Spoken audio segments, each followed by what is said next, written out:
Hello, everyone, and welcome to Schwab Coaching. My name is Cameron May. I'm a senior manager here at Schwab, and this is Advanced Charting Techniques. And today we're dipping into the Thinkorswim Toolbox. We're going to be learning a new trend analysis tool. It's called the weighted close. I think this is going to be new for a lot of you. We're going to be setting up an example trade using that with a combination using another indicator. It happens to be the most popular one that I've ever taught on any channel series that I've delivered. So really looking forward to this discussion. Before we get to any of that, though, let me first of all say hello to everybody that's joining me out in YouTube land. Hello there, Selva and Will, Andrew, Norm, Ocean Life, Greg, Scott, Janelle, Kathy, Crispy, Cody, Priya, Life in the Fast Lane, everybody else. Thanks for joining us week after week. We really do appreciate your attendance and your contributions here in these discussions. If you're here for the very first time, I want to welcome you as well. And if you're watching on the YouTube archive after the fact, enjoy the presentation. Those archives are fabulous, but also be aware that you're invited to join us in a live discussion. If you'd like to be here and be a member of our live audience, the time and place is this the Friday webcast series. It's on our Trader Talks channel on YouTube, and this one kicks off promptly at 1 Eastern time. We'd love to have you here in the live stream. I also want to let our live stream audience know that my very good friend Ben Watson is hanging out in the chats with us today. Ben is an absolutely fabulous coach. Brings a ton of knowledge to this discussion. Thanks for having my back there, Ben, but Ben's going to just be answering any questions in the chat that I can't get to as long as they're not too far afield of the discussion today. Ben's there to pick up my slack, so thanks for being there, Ben. But let's get into this discussion of the weighted close. And of course, regardless of the topic, first thing that we always have to do is to pause and consider the risks associated with our investing and trading. Bear these important disclosures in mind. The information here is for general informational purposes only and should not be considered an individualized recommendation or endorsement of any particular security, chart pattern, or investment strategy. Schwab does not recommend the use of technical analysis as a sole means of investment research. Investing involves risks, including the loss of principal, and any investment decision you make in your self-directed account is solely your responsibility. All right, so with that important information disclosed, let's talk about what we're going to talk about. So in this webcast series, we not only discuss using charts, using maybe some more advanced tools on charts to plan and place stock trades, but we also do place example trades in an example portfolio. So first thing that we're going to do is go take a look at some of those current positions, and actually one that closed out today. We're going to look at the circumstances of that closeout. Then we're going to take a look at the markets using the S&P 500 as sort of as our proxy for the markets in general, and we're going to look at that through the lens of the trend value momentum strategy set that we've been using from week to week. See if there's some new developments there, and I think some interesting things are cropping up on those charts. Then we're going to get to our discussion of this new tool. Now I say new. It's not like it's new to the platform, but I think to many watching in my audience live here or on the archives, it's going to be a new tool potentially for their own toolbox, but it's called the weighted close. And it's kind of like some of the moving averages you're already familiar with an important distinction. So I'll explain how it's built, how it might generate signals for a trader, and then we'll plan and place a trade using that in combination with our market forecast tool. So let's go to the Thinkorswim desktop trading software platform and look at our existing positions. So here's our advanced charting stocks. We have Apple and AbbVie. We also had Alphabet. We had Google. What happened to it? Well, I'll get to that story in just a moment. It's a sad tale. Unhappy endings sometimes happen with trading. But let's look at Apple first. Let's go to the charts tab. And Apple, we saved our study up here. Let's go to our study set, load up that study set for Apple where we use a simple moving average and the money flow. So there we go. Here's our money flow index right down here. Here's what's going on with Apple. So with Apple, we took an entry on the observation that we had a rising 200 period moving average where price had taken a pretty steep dive here from the day after Christmas right down to about 1 month later. That big sell-off took us down to that 200 period moving average. And as prices started to rise off that 200 period moving average, what our traders of the money flow index might have noted is that that dive was steep enough to take us all the way down below 20, which is an event that just doesn't happen very often. And for some, they interpret that as an extreme scenario. Lots of selling, maybe that opens up a window of opportunity for buying. Obviously, only time will tell how this one ultimately pans out. But we took that position here, and that was on the 24th of January. And it's been generally cooperative since then. Stock started to rise. We had an initial stop right down here at 114, down below that 200 period moving average. But as we rose, I believe this was last week, maybe the week before, we moved this stop up. So we repositioned our stop to just below what appears to be a new area of support. So we had gone up above this blue line, which is around 237-ish. So we placed a stop just below that at 233.14, I believe is that stop position. Let's hover over stop there. You can see, yep, 233.14. Now this is interesting. Look at this candle. Today's candle, the tail of that thing goes down through our stop. Should have triggered, right? Do you ever see this on a chart? This is pretty rare, actually. I've seen it a sufficient number of times that I knew pretty much exactly what had happened. When a candle penetrates an apparent stop level without triggering it, sometimes what that means is there was a misprint in the data feed, in the quote feed that was coming from the quote providers. Now, a way that I confirmed that, and you sort of only learn this with experience, I just went and had a look at a shorter term chart, look at the 1 day, 1 minute. And when I see all this trading activity right here, with one big, long, sort of inexplicable tail, way separated from everything else, just one single tick and price is right back where it was. Yeah, that's generally a misquote, does not trigger stops. And so we're still in that position. So that might have looked a little bit dramatic. Oh, Cameron, how come that didn't get stopped out? Because it wasn't something that actually happened. Anyway, I do find it interesting, though, that we're sitting right at that previous resistance. Let's see if that's going to act as our new support. Seems to be doing it at this moment, but time will tell. All right, so there's our Apple position. It seems to be doing okay. And by the way, when we move this stop up, we were into this for $222. Our stop is at now 233. So theoretically, we're starting to hopefully lock in gains. A big gap down could erase that effort. But yeah, we're starting to manage the upside of the trade rather than looking out for the downside of the trade. So there's our Apple position. What about AbbVie? We have 25 shares purchased at 202.67. Still trading around that level, maybe up a little bit. Let me show you what happened with this. Here's ABBV. We used a different set of indicators for the planning and placing of this trade. In this webcast series, that's generally what we're going to do, as we're just learning different elements of this field of discipline known as technical analysis. So let's come up to our studies here.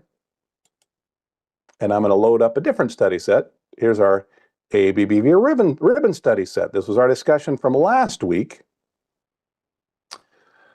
And Alex says, I'm having problems with your scanner in thinkorswim. Can you please help me? Alex, we wouldn't be in a position to help you much with that. That's a little bit off topic for this discussion. You may want to call our support team at 800-435-9050. Okay? But let's just revisit the logic of this trade. This one was our ribbon study. Our fastest ribbon had just crossed over the second fastest here. RS1 is another way that we might put this. Had crossed over RS2, giving us a signal. And we took that entry right here. Now, with the ribbon study, sometimes when these signals are taken, we don't exit until RS1 crosses back down through RS2 again. So we're just going to leave that one open. There's not a planned, let's say, target management for this trade. But so far, so good with this, working its way higher, actually. So that looks all right. Now, Google, I wanted to spend a little bit of time with. Here's Google. What happened with it? Well, we used a different set of studies for this one. For this one, I saved it as a style, because included in this discussion was Heikin-Ashi candlesticks, which are actually, instead of a technical indicator, they're a style of chart. So we saved this as a style, included our studies, and what we had noted with the Heikin-Ashis, with Alphabet here, is that we had a strong trend downward when we have Heikin-Ashi candles with no wick sticking out the top of the candles. Those are generally interpreted to be particularly strong bearish candles. Now that took us down to a low, and if I zoom in on this period, let's zoom in on this. What we'll see is here on February 13th, we had a small-bodied Heikin-Ashi candle with a wick and a tail sticking out of it. To some, it might look like a traditional candlestick doji. And for Heikin-Ashi traders, those are commonly seen as likely reversal candles. So the very next day, at the time we were talking, which is Friday, but during market hours, this was starting to strengthen into a bullish candle. Now, by the end of trading, so after the webcast had concluded, it actually softened back into a possible reversal candle. It's really just indecision. And we never did get a confirmation. Now, I don't have the luxury of waiting around to see if it confirms. We make decisions in the webcast, but this is a good illustration of why for some traders, they wait for near close confirmations. Wait to see, is this thing going to stay a white candle? Is it going to stay bullish all the way through the trading session? And then take that position. But in any case, we took our position, but with a stop down here, 177 and change. And then here's what happened. We never did get a confirming candle here. It just turned into possible reversal, possible reversal, possible reversal, possible reversal.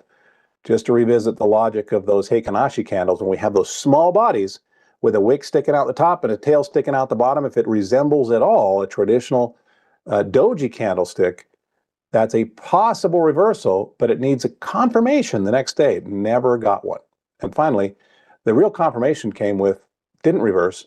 Actually, we continued into a bearish Heikin-Ashi, and now we have 5 strong bearish Heikin-Ashis in a row.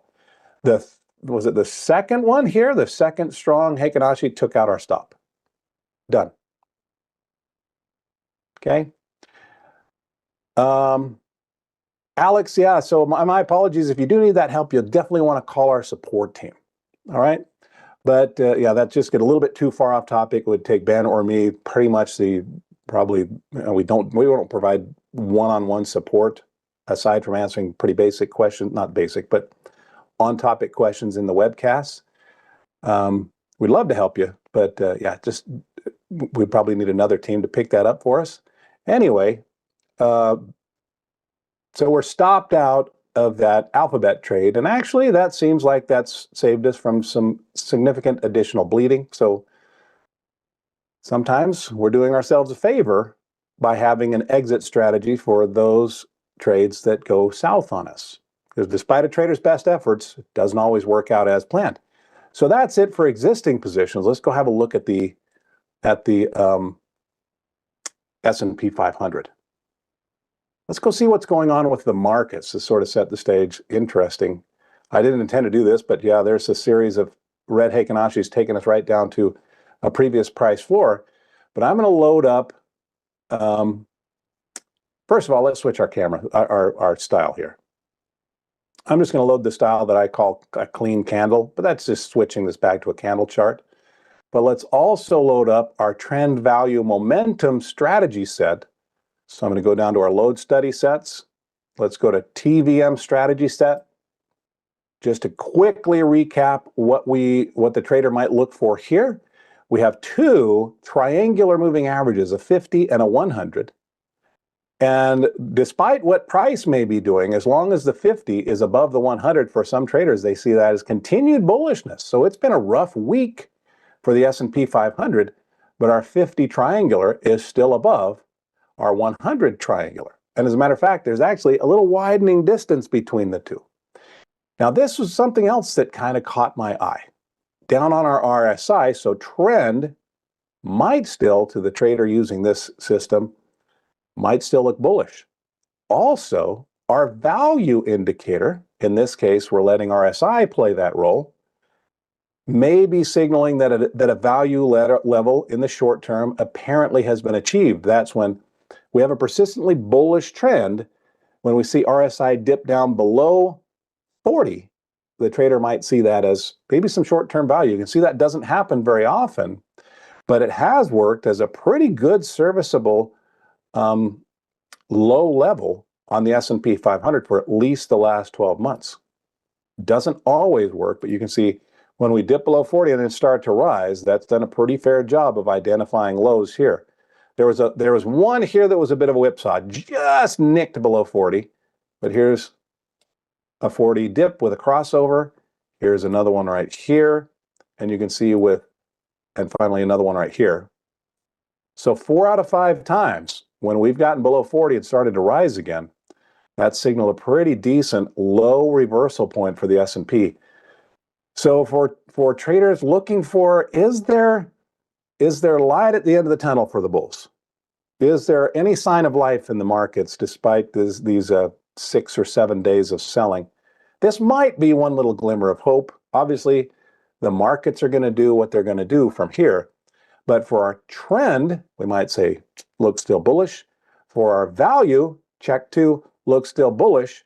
And finally, with our MACD histogram, our momentum indicator has been coming down, unsurprising, with prices coming down. But what the trader might look for here is for a tick from a bright red to a dark red. We don't have that just yet. So a couple of things that our traders might be looking for if they're looking for, value seems to be here, trend seems to be intact, but is the momentum there? Maybe looking for the RSI to cross back up above 40, maybe looking for this to transition from bright to dark red. So there's our backdrop for the S&P 500, but let's just bottom line it all and say that our trader's still bullish. So today we're still going to be planning a trade through that bullish lens, but we're going to be using a new technical indicator. So let me throw out this question. I know I asked it earlier. No, I didn't ask it earlier. Maybe I did. We're talking about something called the weighted close. How many of you are familiar with the weighted close or even used it in the evaluation of a trend? Chat in, let me know. Weighted close, does it ring any bells whatsoever? So while those chats are coming in, let me clean up my charts here. I'm going to go up here to our studies and just remove all the studies. Click yes, off they go. And I'm going to switch over to an example stock chart to start exploring this technical indicator. And again, as your chats come in, I'm going to set the stage for this indicator by saying some indicators are fairly complicated in their construction. This one seems to be addressing a little bit more of a basic issue that some traders have. Okay, but Ted, am I seeing any yeses? Nope. I'm seeing Ted, no. Jay Richardson, no. Art, nope. Selva, nope. Sharon, no. Chris B, Kevin, Amy, Andrew, Life in the Fast Lane, Gretchen, Fran, David. Okay, so let's make sure everybody can follow this. I think you're going to, because sometimes the algorithms can get kind of lengthy. Sometimes they get so complicated, I say, forget it. It's too much to cover. It's beyond the scope of what most people want to know. They just want to know how the thing is used. This one, not so much. But this one really is an attempt to address what some traders see as an inherent shortcoming of a simple moving average. There's an elegance to a simple moving average in the fact that its construction is so straightforward. For a traditional simple moving average, we just select our time frame, and then our indicator looks back over that time frame, takes all the closing values for that time frame, adds them up, divides by the number of periods, and there's our simple moving average value. Well, for some traders who've used moving averages in the planning of trend analysis or looking for entry or exit signals, they might ask themselves, what's so magical about a closing price? That just happens to be the moment when they slam down the hammer and say, stop trading, right? Why does that carry so much weight? Well, here's a different sort of a moving average. It's called the weighted close. Still uses the close, still places an emphasis on the close, but it incorporates other elements of the trading session. So let's talk about the weighted close. It's actually just called the weighted close. I might call it the weighted close moving average, but it's not. That's not what it's called. Anyway, so we're going to say calculating. Good grief, I thought I took the caps lock off. I must have missed it. There we go. Calculating weighted close. Let's make these bold so you can all see it. And I'm going to abbreviate this to WC. So here's the equation for WC. And it is, as a matter of fact, let's add it to our chart. I'm going to come up here to our edit studies. And let's just type in weighted close here and choose it. So there's going to be some other indicators with the word weight or weighting or weighted. We're not using these other ones. It's just going to be weighted close. But let's just add that to our chart. I'm going to make one customization. Just like with a simple moving average, the default is only going to use 9 periods, in this case 9 days of data to generate the indicator. I'm going to go over here to the right. Let's change this to 50. Okay, let's click OK, click Apply, click OK again. And we're left with, it's kind of hard to see. As a matter of fact, let's do this. I'm going to do one other customization here. Let's go back up here, make these a little bit thicker. So we're going to click on a little gear icon. Let's change the width. Let's make this green one 3. Let's make this purple one 5. Because that's really going to be the focus of what we're discussing today anyway. There we go. So now you can kind of see what's going on. It's a little bit clearer. Okay, now I'm going to hit the pause button for just a second because I saw something in the chats. I meant to address this earlier.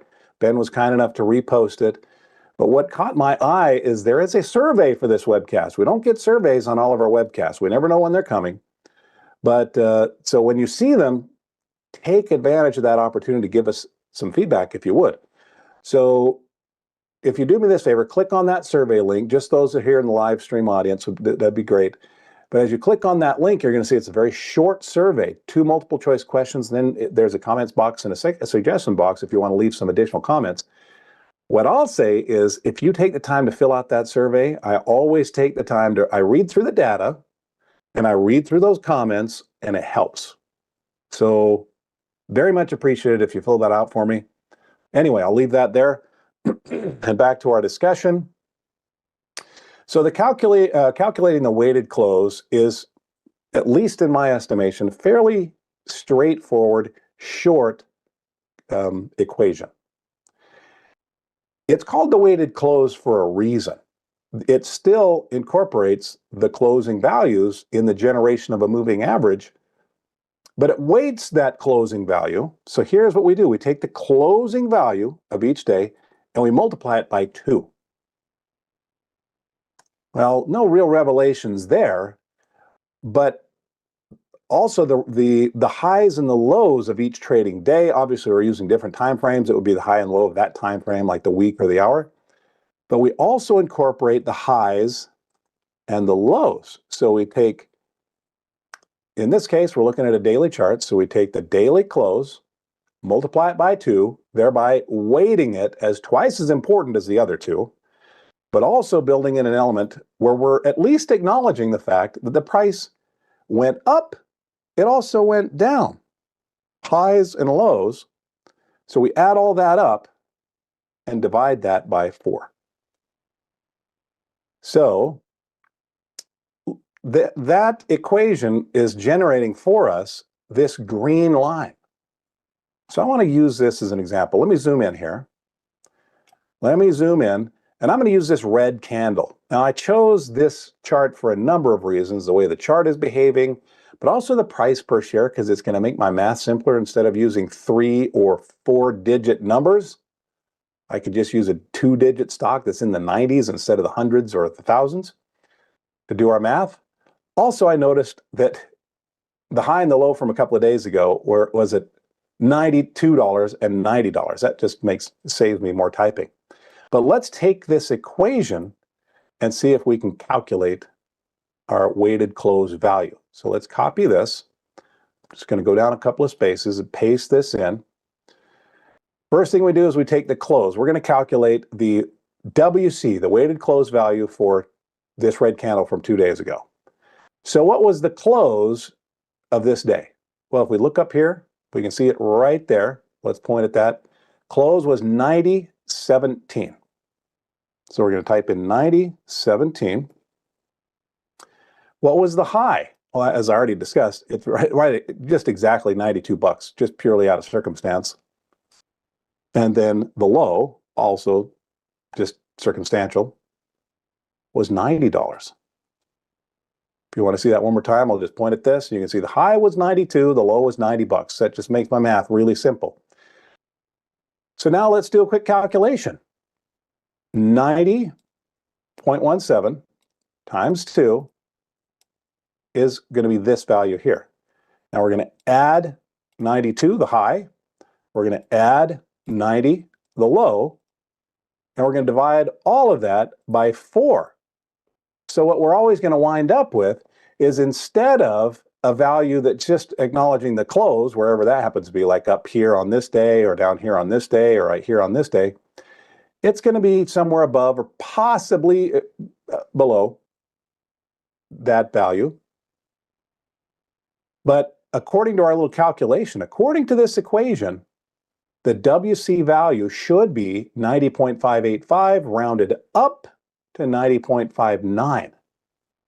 So if I point at that red candle and I look right up here, what do we see? The weighted close for the last 50 days, well, it's not for the last 50 days, just for this day, it's 90.59. So having calculated all of that, what we're doing is we're assigning a different value to each day. Instead of just saying the close is the value for that day, for this day, incorporating the high and the low, its assigned value is 90.59. That's its weighted close value. And then we just do that for each of the last 50 days in this case, and then use that to calculate a simple moving average. There we go. So is there a little bit of lifting on that one? Yeah. Is it a terribly complicated indicator? Not really. But for those traders who are like, what's so magical about using closing values, this also incorporates the full range of trading. Yeah, with a little heavier emphasis on the close, but it acknowledges the presence of an entire candle and not just one tick. So that, when we use that to generate a moving average, gives us this purple line. So yeah, when we look at a chart with the WC value, well, when we look at the weighted close chart, we're going to see 2 lines. Now, having discussed all of that, most WC traders, at least in my experience, don't pay any attention whatsoever to what's going on with the green line. So I'm going to go up here. Now that we understand it, let's click on our little gear icon. I'm just going to take it right off. As if we uncheck the box where it says show plot, that just means show this indicator on the chart. Let me click OK and click apply. Our green line is gone. Don't be too distressed by that. This is just sort of a more traditional usage of this tool. All right, so what we're left with is, it should look pretty familiar. It's a moving average. And how might it be traded? Well, traded very similarly to other types of moving averages. Simple moving average, exponential moving average, triangular moving average. Yeah, one of the functions of those trend lines is for the trend itself. So the first thing that a trader might look for is which direction is our, in this case, weighted close. I'm going to call it the moving average, weighted close moving average. Which way is it headed? And for Colgate-Palmolive, you can see that from, at least from the first part of this 12-month chart, all the way up through about the first week of October, we were headed higher. And during that condition, maybe our trader is using that as a filter to decide whether to trade bullishly or bearishly. Now, a second function of a moving average is to generate trade signals. So what are some buy signals that might be generated from this? Well, there are a couple of basic ones. The first is a price crossover. If price happens to get down below the moving average, and then it starts to rise through that, we call that a crossover. It looks like we had a crossover right here,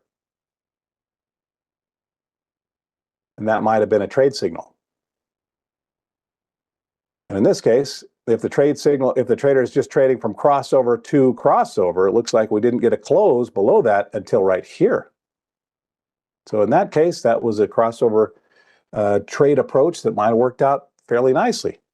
Now, a second approach to trading this and other types of moving averages is when price escapes high above the moving average and then retreats down to it and then starts to rise again. If we get a white candle rising off of a moving average or getting fairly close to it, we might call that a bounce entry.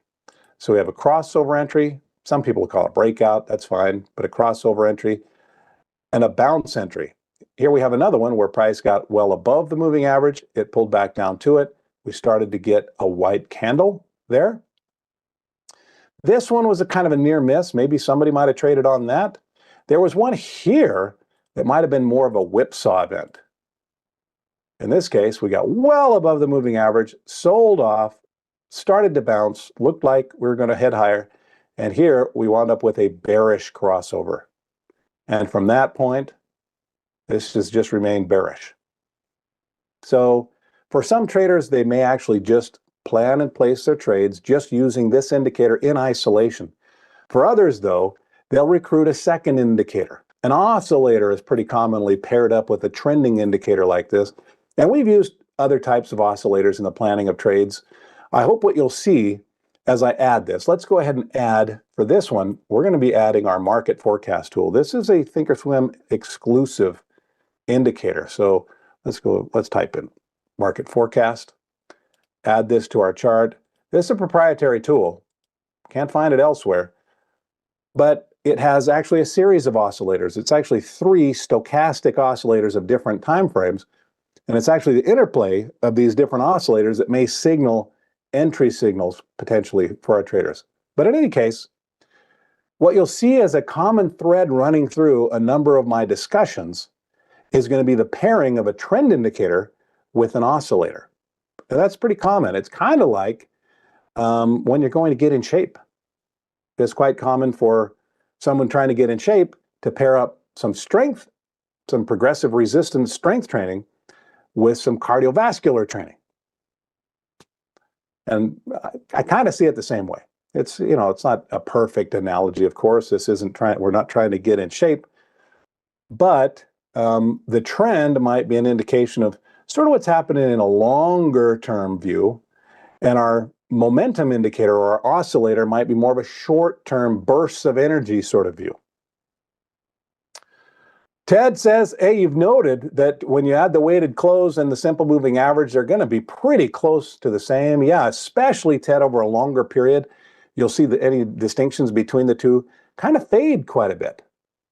For traders who are insistent upon one versus the other, the distinction usually is in a very short-term time frame.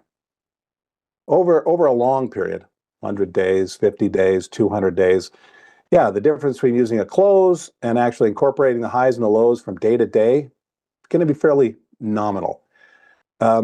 If we're looking at, let's say we have a short-term trader who's in and out in just a few days and they're using a 5-day chart, there's going to be a little bit more of a distinction between those two indicators. And those little refinements can be important over time. So good point. I'm going to stick here with our weighted close for our example today. But what I notice here, well, let's talk about the market forecast tool. As I mentioned, it's made up of a series of 3 stochastic oscillators. And what some traders might look for is a convergence of 2 of these below at, let's say, approximately or below the 20 level.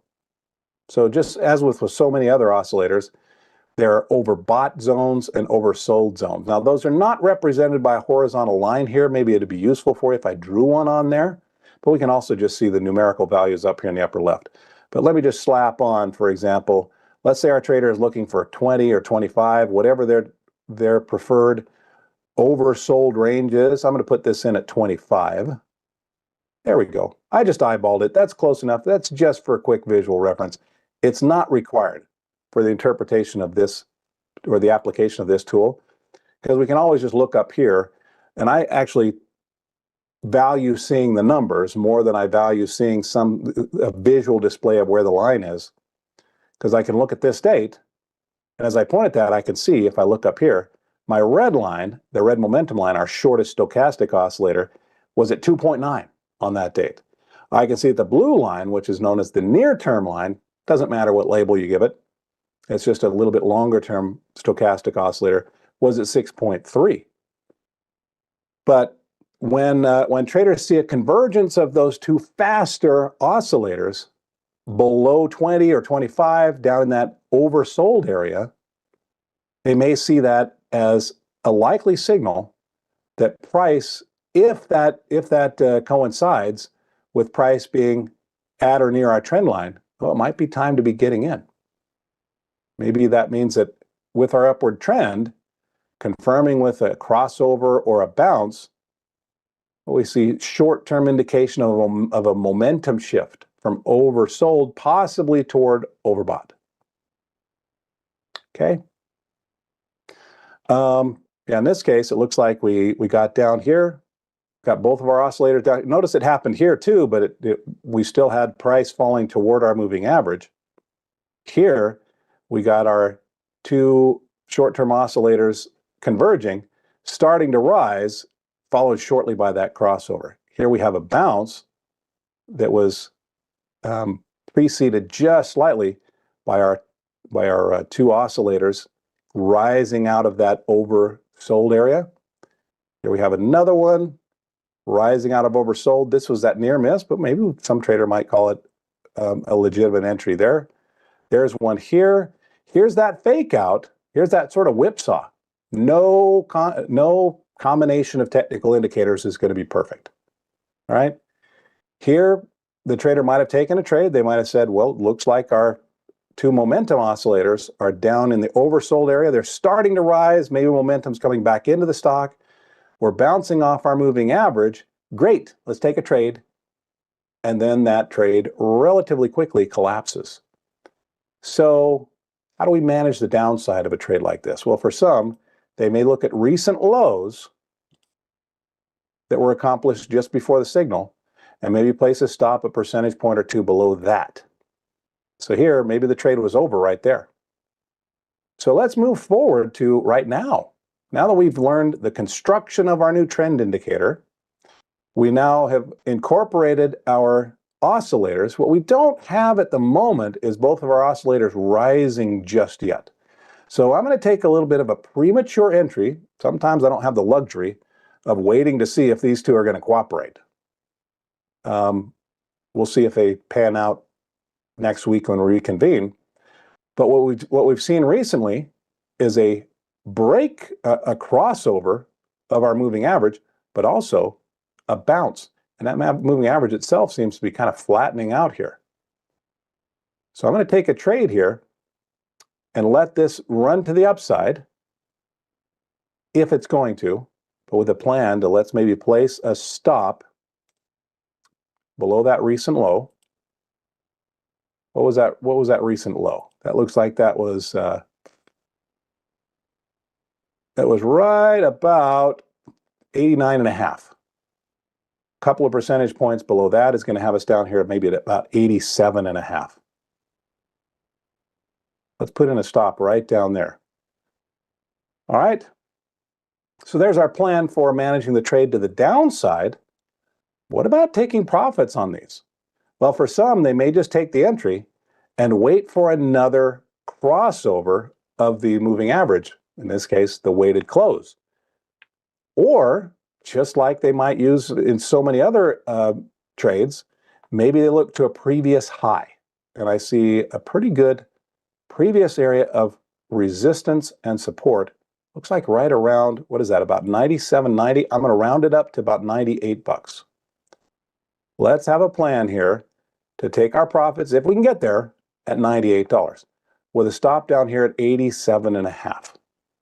That's going to be the plan. All right, let's go place this trade.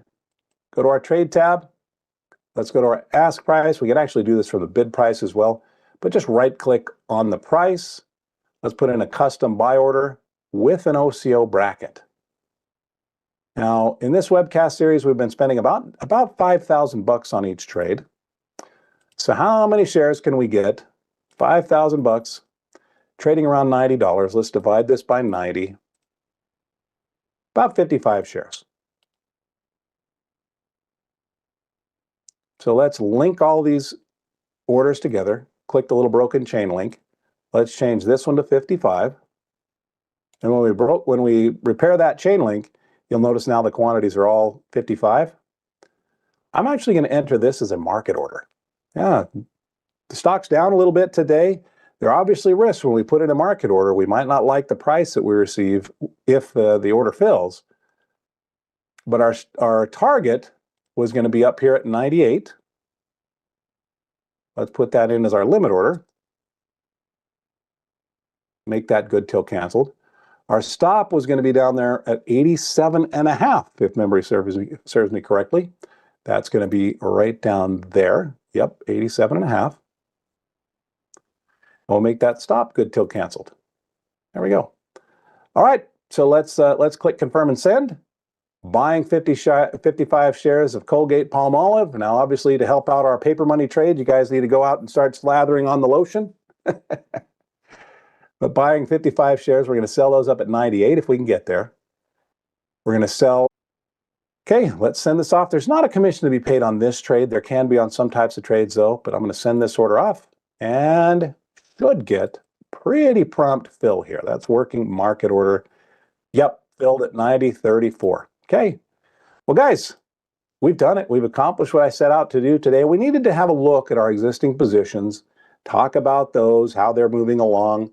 We also needed to see what's happening with the markets. So we looked at that through our TVM lens. Finally, we've talked about this new indicator, and new to everybody that chatted in said, nope, haven't heard of this one. So it's new to just about everybody, called the weighted close. Now, as somebody pointed out, is there a huge difference between the weighted close and a simple moving average? Not typically, but for some traders who are on that journey to constantly refine their approach to trading, this might be one of those refinements they choose to incorporate. This is not intended by me to be a sales pitch to anybody that this indicator is the one for them. Always, we want to take these new tools, run them through the paces on paper money, and see if they're going to play a role in our own approach to trading if we use technical analysis at all, right? Okay. Everybody, I'm going to let you go, but just bear in mind, if you haven't done this already, make sure that you're subscribed to our channel. You're doing yourself a favor if you do. Our channel is where we host our playlist for our previous webcasts. So you can go and, let's say you wanted to go learn about this trend value momentum study set, this strategy set that I showed earlier. Well, subscribe to our channel, Trader Talks Schwab Coaching Webcasts. You can go to our channel homepage and click on the playlists. And if you just scroll down, look at this, I'm going to scroll down once, zip, there's the advanced charting techniques. I can click on view full playlist and hear all the recent discussions looking at all sorts of combinations of different technical indicators, including the trend value momentum chart trading system. Another thing that you want to do is to follow Ben and me on X. If you have an X account, you can find Ben there at Ben Watson CS. You can find me there at Cameron May CS. It's the best place to connect with your favorite presenters. It's where we can offer our thoughts about markets and provide educational tips in between the live streams. So yeah, give us a follow there. And thank you to everybody that's already clicked the like button. Over 100 people watching. We've already seen 61. That's half. That's amazing.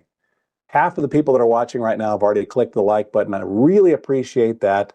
If you just make it a habit when you watch one of our webcasts, if you enjoy it, click the like button. It only takes a second. Each one of these things only takes a second. None of these things that I've just suggested cost you anything. But clicking that like button is like applause for your presenter, and it also gives a boost to their webcast in the YouTube algorithm. Helps more people learn about things like the weighted close. Won't be a mystery to people out there. Oh, one more thing. Yep. Thank you, Ben, for reposting. Go fill out that survey. All right, everybody. Thanks for giving me your time today. Have a great weekend. I'll see you next week. I'll look for you in a future webcast. I'll also look for you in X. But whenever I see you again, until that moment arrives, I want to wish you the very best of luck. Happy trading. Bye-bye.